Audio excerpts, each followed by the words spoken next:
안녕하세요. 김유겁의 경제부동산입니다. 구독, 좋아요 부탁드립니다. 집값 거품이 역사상 최고치에 이른 지금 2021년, 2026년까지 지속되는 부동산 대폭락, 대위기에서 빨리 벗어나야 한다는 경고의 목소리가 커지고 있습니다. 폭등장에 취해가지고 다시는 떨어지지 않는다는 허무맹랑한 미신을 믿으면서 부동산 불패를 신봉하는 분들은 한 번도 겪어보지 못한 엄청난 폭락장을 경험할 수 있습니다.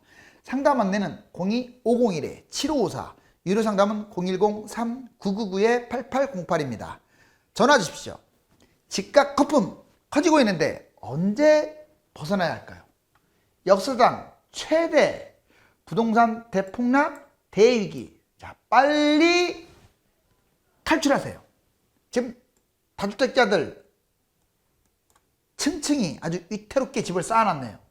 자, 이게 바로 2기 신도시 및 택지지구예요. 어마어마하지 않나요? 이거 보세요. 우선 보니까 의정부, 고산, 남양주, 진접, 구리, 갈매, 남양주, 다산 아주 쭉쭉 있네요. 이렇게 엄청나죠. 이게 신도시만 있다고 생각하면 안 돼요. 택지지구까지 이렇게 많아요. 그리고 이거 말고도 각 위성도시, 그러니까 수도권의 도시들의 분양도 많잖아요. 특히 경기도는 막 조금만 하면 그랜벨트 해제가지고 집 짓잖아요. 이겁니까? 여기 보세요. 3기 신도시. 택지지구 엄청 많죠. 이게 다면 좋죠. 신도시 6개만 있는 게 아니에요. 택지지구가 이렇게 많아요. 이것만 있는 게 아니고 또 추가 신도시 및 택지지구 발표하고. 자, 엄청납니다. 물량 폭탄. 자, 공물량 폭탄. 1기 신도시 30만호. 2기 신도시 택지지구 60만호. 3기 신도시 택지지구는 기타 90만호, 3기 신도시 플러스 서울 합치니까 127만호가 됐고요. 3기하고 서울 공급, 자, 추가 공급 이거 83만 해갖고 약 200만호. 즉 정리하면 앞으로 200만 호가 분양되는 거예요. 1기 신도시가 30만 가구를 생각한다면 이거 진짜 천문학적이죠. 이제 인구도 줄고 있고 생산 인구도 줄고 있고 세대수는 늘어나는데 사실상 1인 가구가 늘어나는 걸 생각하면 줄고 있는 거예요. 이런 상황에서 집만 늘어나네? 자, 공급 물량은 이해해요. 그나마 매물 폭탄이 문제입니다. 임대주택 사업자 160만 채, 다주택자 640만 채. 물론 임대주택 사업자가 1이 들어갑니다. 자, 그래서 임사 다주택 합치니까 약 대충 다 이것저것 해갖고 800만 채가 돼요. 결론적으로 공급 물량 200에 매물 폭탄 800만을 합쳤더니 1000만 채, 1000만 채.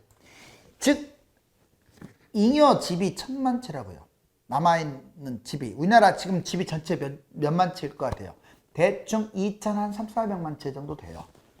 그러면 2300-400만 채인데 여기서 1000만 채. 자, 물론 이 매물이 한꺼번에 나온다는 얘기는 아니지만 100만 채만 나와도 망하는 거죠. 자, 이제 여기 보시면 지금 2005년, 2013년, 2021년 현재까지 이게 집값 이제 그래프입니다. 보시면 2013년 이 폭락장, 이렇게 이 하락장, 이 폭락장을 기준으로 보시면 옛날에 7년에 정점을 찍었죠. 이게 꼭지 보이시죠?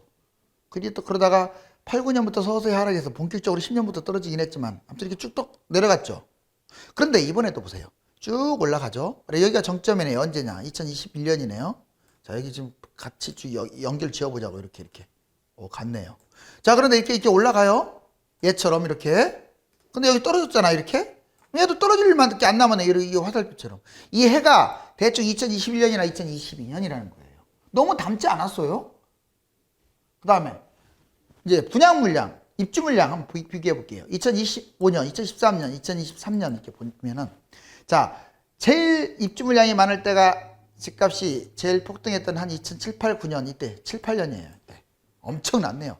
그러다가 오히려 하락장 때 2013년 바닥이잖아요. 이렇게 하락장에는 입주 물량이 적어요. 웃긴다. 입주 물량이 적으면 집값이 뛰고 입주 물량이 많으면 집값이 올라가는데 거꾸로 가고 있네요. 거꾸로. 왠 줄 아세요? 공급 과잉 이게 상승장이다 보니까 자꾸 분양을 하는 거야. 계획이 없었던 분양을 하는 거야. 누가? 건설사가. 그러니까 이 많은 매물을 소화해버리는 거예요. 그러면서 폭등하는 거예요. 보통 사람들이 공급 물량이 적으니까 맨날 그 폭등론자들이 집값이 폭등한다 이런 얘기 하잖아요. 그거 다 거짓말이에요. 이거 보세요. 이거 사실이잖아요. 그래프. 이렇게 입주 물량이 많은데 폭등했어요. 근데 입주 물량이 이렇게 적은데 2013년 바닥이잖아요. 폭락했어요.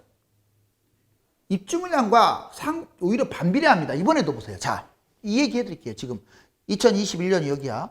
계속 물량 많았네요. 엄청나네요. 뭐 16만. 근데도 집값은 대폭등했네요. 공급이 부족해서 대폭등했습니까? 이렇게 많았는데? 이거는 처음부터 많았던 게 아니라 집값 막 거품 띄우면서 건설사가 계획도 없었던 분양을 막 하면서 이거 다주택자들이 막 쓸어담고 이러는 바람에 집값이 뛴 거예요. 근데 이번에 이제 폭락론자들이 이런 말을 하죠. 아니, 폭등론자들이 2020년 이후에 입주 물량 적으니까 집값 폭락할 것이다. 이렇게 많았는데 엄청나는데도 폭등했는데 적으니까 폭락할 것이다. 여러분들, 자, 물량이 적으면 폭등을 하는 게 아니라 오히려 폭락을 했어요. 여기도 보세요. 이제 폭락할 가능성이 커요. 그러면 왜 입주 물량이 적은데 폭등을 해야지, 거꾸로. 물량이 적으니까 폭락을 하느냐. 이거는 자꾸 떨어지니까 애초에 분양을 하려고 했던 건설사들이 분양을 안 해버리는 거예요. 미분양 나니까. 그래서 줄어드는 거야. 이때는 안 할 것도 하게 되고 이때는 할 것도 안 하게 되고. 제 말 좀 이해 갔죠? 그래서 이거에 대해서 이 폭등론자들이 주장하는 게 입주 물량이, 분양 물량이 적으니까. 지금 분양 물량 적은 거 아니에요. 지금 3기 신도시, 추가 신도시 택지지구 200만 가구나 돼요. 사상 최대예요. 2023, 4 이때. 자, 그 다음에 부동산 빠진 적 없다. 이거 몇 번 해줬는데 30년간 4번이나 빠졌어요. 91년에서 93년. 자, 그 다음에 1997년에서 1999년 IMF 때문에 빠진 것도 있고 2003년에서 2004년 카드 대란, 2010년에서 2013년 미국 서프라임 모기지 이런 사태, 그 후유증으로 여기 보면은 이게 이 네모 박스가 다 파란색 보이죠? 자, 이렇게 20년 동안 무려 4번이나 빠졌어요. 이렇게 4번이나. 그런데 무슨 근거로 이제 여기 이렇게 뛰었네요. 이렇게 6년 동안. 이제 이거 네모 박스 빨간색 칠한 것이 또 나오겠네. 여기에 대충 한 2021년이나 2022년 3년 이럴 때. 근데 무슨 근거로 계속 뛰기만 한다고 합니까? 이 과학적 근거로 지금 여러 번 하락이 있었는데 이번에는 특히 상승이 길었네. 왜? 문재인 집값을 안 떨어뜨리니까. 자, 부동산 확실한 안정대책. 만약에 이제 집값을 뭐 어차피 이제 끝물까지 오기는 온 것 같은데 부동산 확실한 안정대책은 크게 단기 효과, 중장기 효과 이렇게 나눌 수가 있어요. 단기 효과를 보려면 지금부터 2년, 예를 들면 지금 당장부터 효과를 보려면 이 정책을 써야 돼요. 투기 대책을 해야 돼요.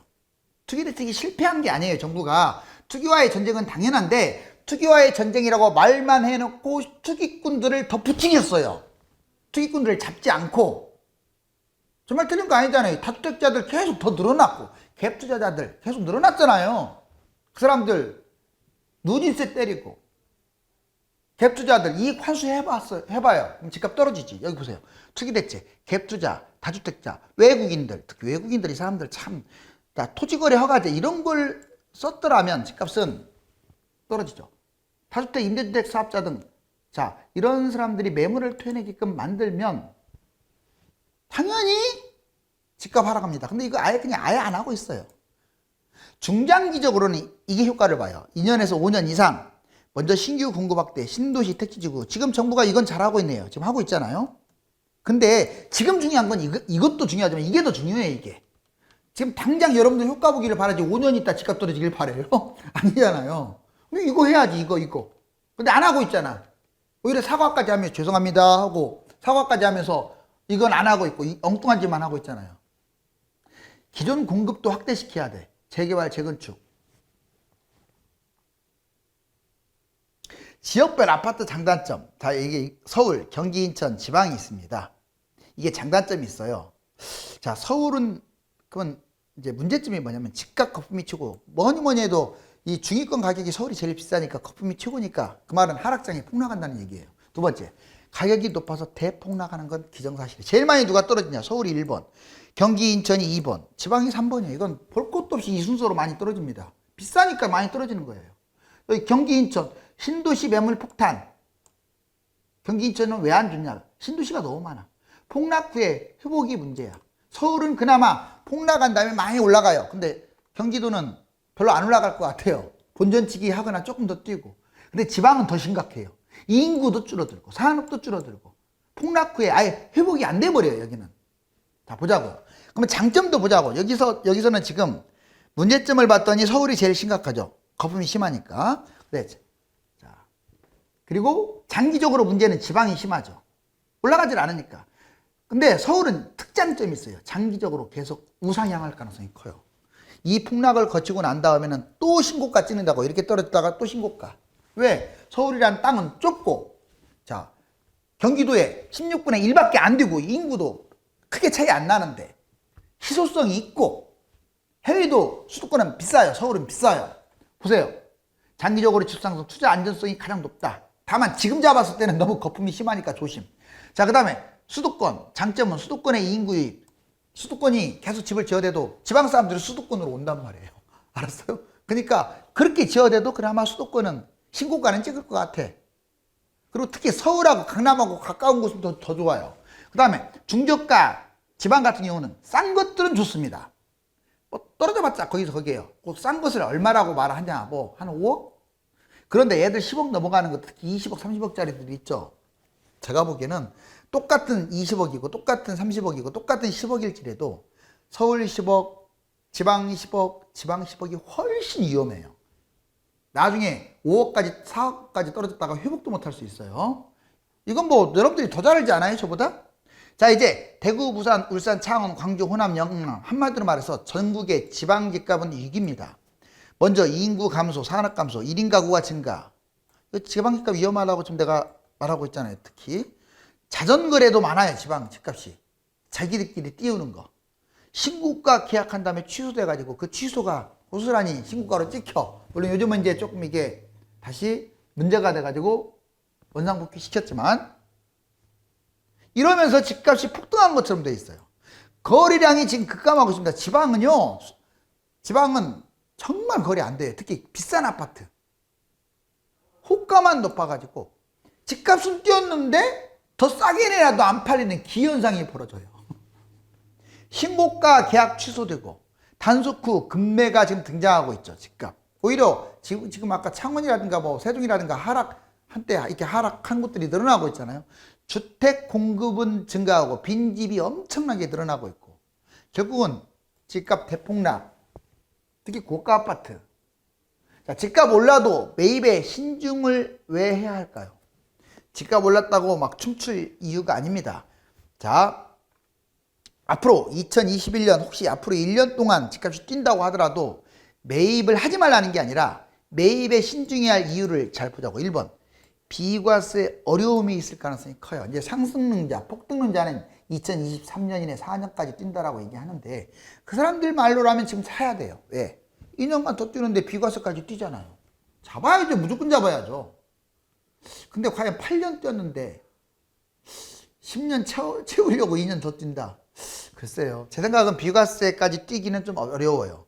더군다나 바로 또 실거주로 들어가면 모를까. 또 전세 줬다가 내가 들어가게 되면 3, 4년 걸리잖아, 비과세가. 여기 보시면 결국은 폭락을 경험할 수밖에 없고 상승 매도 시에 자, 만약에 근데 좋아, 단타 치고 팔지. 좋아요. 1년 이내에 팔면 70%예요, 세금이. 여기에 취등록세 및 이것저것 따지면 80%. 1억 뛰면 8천만 원이 세금이야. 그런 짓거를 왜 해요? 2억 뛰면 자, 1억 6천만 원이 세금이야. 2년 이내는 60%, 이것저것 하면 70%. 1억 뛰면 7천만 원이 세금이야. 세금 내고 한다고요? 근데 1억 올라간다는 확신이 또 없잖아요. 이것도 예측인데. 두 번째, 위험 요인도 많아요. 지금 폭등 후에는 뭐 합니까? 지금 폭등했잖아요. 폭등 후에는 폭락을 하는 거지 하락을 하는 게 아니에요. 네, 폭락 기회를 놓칩니다. 지금 뭔가를 잡게 되면 물려가지고 하락장에 주식도 물리면 못 팔잖아요. 물려가지고 진짜 많이 떨어진 걸 잡아야 하는데 이게 안 팔리다 보니까 다 놓쳐. 이게 기회비용이라고 그래. 원금 전액을 탕진할 수도 있어요. 8억짜리 집을 잡는데 자, 4억 대출, 4억 내 돈. 집값이 4억으로 떨어지면 내 돈 다 날아가는 거예요.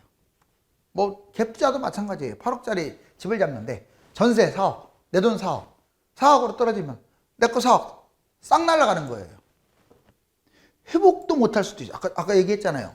지역에 따라서 항상 우상향이 아니에요. 집이 이제는 집이 너무 많아서 자, 이게 폭등장에서 떨어졌다가 좀 반등은 하는데 회복도 못해.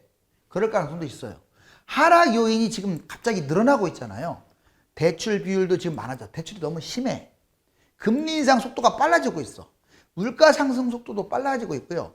질병 급감 특히 즉 코로나가 지금 이제 많이 사라지게 되면은 경제 성장으로 인해서 자 이제 집값 금리 인상으로 인한 집값 하락이 우려되죠. 다주택, 1주택, 무주택 부동산 매매 전략. 그럼 나는 다주택인데 지금 어떻게 합니까? 지금 다주택자가 해야 할 일은 세금 당연히 절감해야겠지만 폭락에 대비합니다. 즉, 자, 월세 받는다는 목적으로 이게 자기 생명줄이면 모르지만 월세가 꼭 그 정도까지도 아니라면 파세요, 다주택. 물론 차익이 좀 막 5억씩 있는데 팔라고 할 수는 없어요, 저도. 중과세 때문에. 별로 5천 띄우고 3천 띄우고 이런 것들은 던지는 게 좋아요. 집값이 계속 오른다는 생각에서 벗어나세요. 양도세 중과보다 지금 중과세 오히려 70% 세금 받는 것보다 폭락할 때 집값 떨어지는 게 더 클 수가 있어요. 그리고 일반 과세 40%는 폭락을 해도 안 없어져요. 이것은 중과세만 폐지되지. 하락장에 자본금 대폭 손실 봅니다. 25억짜리가 못 떨어져도 15억으로 떨어지니까. 그 다음에 갈아타기. 1주택자가 이제 가장 중요한 것은 갈아타기를 대비해야 돼요. 상투장보다는 폭락장에 꼭 갈아타세요. 지금 갈아타기 하게 되면 좀 좋은 걸로 갈아타면 더 비싸잖아요. 꼭 지금 갈아타려면 내 거보다 싼 걸로 갈아타야 돼요. 그렇다고 거리량이 없는 거 말고 내가 30평대 산다. 그럼 20평대 좀 입지 약간 떨어지면서 거리량 많은 걸로 갈아타는 거예요. 왜? 너무 폭등해가지고 폭락장에 집값 비싸니까 더 떨어지니까요. 그렇지만 자, 또 하나 안 팔리는 주택은 지금 갈아타요. 빌라라든가 오피스텔이 지금 팔아야 할 텐데 막 빌라 막 부추겨가지고 유튜브에서 빌라 막 사고 막 난린데 그러지 마세요. 추가 매입은 세대분리 저평가 판단. 즉 1주택이 있다면 절대 하나 매입하면 안 돼요. 2주택 만드는 순간 망하는 거야. 나중에 하락장에 같이 떨어지고. 설령 하락을 안 하고 올라가더라도 얘 세금 덩어리야. 즉 결론적으로 1주택은 갈아타기 대비 지금 갈아탈 거냐. 또는 내가 괜찮은 거 갖고 있으면 그냥 하나는 끌고 가는 거잖아요. 좋은 거라면. 하락장에 더 좋은 걸로 갈아타야겠죠. 하락장은 비싼 게 더 떨어지니까. 그 다음에 마지막으로 무주택자들은 매입을 판단하세요. 매입을. 상투장 저평가. 지금은 상투장이잖아요. 저평가 이 금매를 잡을 것이냐 청약을 잡을 것이냐를 판단하세요. 대충 한 50점만 돼도 한번 기대를 해보는 거예요. 청약. 30점, 20점도 청약 무조건 떨어지는 거 아닙니다. 지금은 떨어지지만 집값 2년 떨어지면요. 30점, 20점도 돼요. 그리고 1주택자도 됩니다. 그래서 금매와 청약을 판단하고 영끌 실거주. 무리한 캡 투자는 절대 하지 마세요. 영끌 실거주라는 말로 무리한 캡 투자 하지 말라고요. 바닥장에 꼭 매입하세요. 웬만하면 폭락장에 매입하는 게 좋겠네요. 지금 꼭 매입한다면 5억 미만에 자기 돈이 있고 어느 정도 그런 사람들. 그 다음에 무주택, 영원한 무주택은 가난한 삶을 살게 되니까 절대 무주택은 좋지 않아요. 자, 그 다음에 2022년 5월까지 집값 상승 예상. 이건 이제 예상인데 제가 그랬잖아요. 2021년 1월부터 쭉 해서 자, 내년 대충 한 5월 대선 3월 달에 대선인데 한 3에서 5월까지는 계속 올라갈 것으로 보여져요. 안타깝지만 물론 도중에 금리 이제 인상이 변수예요. 그러면 꺾일 수도 있죠. 자, 그러다면 집값 하락은 반드시 와요. 그러면 아마 이제 대선 취임, 지방선거, 집값 연착륙 아마 이런 단계로 집값이 하락할 것 같아요. 그 전에 보궐선거까지는 끝났죠. 지금 이제 추가 대책이 나와봤자 마이너스로 갈 것 같지가 않아요. 느낌에. 선거 운동해서 무주택자 편애될 것 같지도 않아요. 막 지나치게. 결국은 또 올라갈 가능성이 높은데 참 이래저래. 6월 이후에 1년간 거품 폭등. 앞으로 1년간은 이런 요인이 커요. 집값 대책이 지금 없다는 게 가장 커요.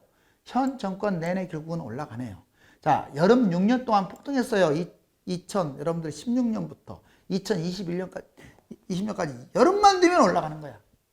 올해도 폭등이 유력해요. 그래서 다주택자들이 지금 버티기 위해서 6월달 이후에 매물잠김. 그래서 6월 이후에 주로 여름에 많이 폭등한 이유가 매물잠김. 그리고 세금이 다 정리가 되는 시점. 오세훈이 또 재건축, 재개발 또 불장을 질러가지고 이것도 집값 상승에 영향을 주고 분양가격, 공시가격 계속 올라가다 보니까 집값이 떨어지질 않는 거야. 얘들이 분양가, 공시가격이 받침이 되다 보니까 불필요한 규제, 중과세, 쓸데없는 중과세, 뭐 청약제도도 아까 제가 얘기했지만 얼마나 지금 안 좋습니까?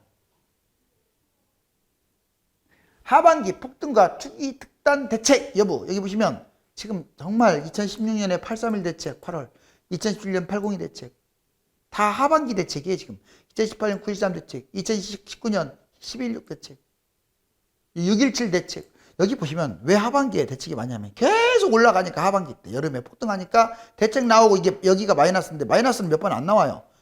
조금 상승세가 줄었을 뿐이지. 이번에도 올라가다가 지금 지금 현재 여기잖아요. 정책이 없으니까 계속 올라갈 거예요. 그런데 만약 특단 대책이 혹시 나온다, 떨어질 수 있습니다.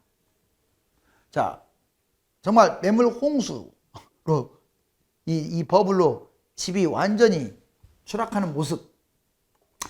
부동산 흐름을 볼 때 반드시 알아야 할 것은 언제까지 오를 것이냐, 올랐을 때 상승 기대치하고 하락 위험성은 누가 더 크느냐, 하락장은 언제 오고 얼마나 폭락하느냐 등의 해답을 알아내는 겁니다. 당장 오르는 것은 뛴 만큼 거품이 더 커져가지고 집값 하락폭이 더 커진다는 뜻으로 보시면 됩니다. 감사합니다.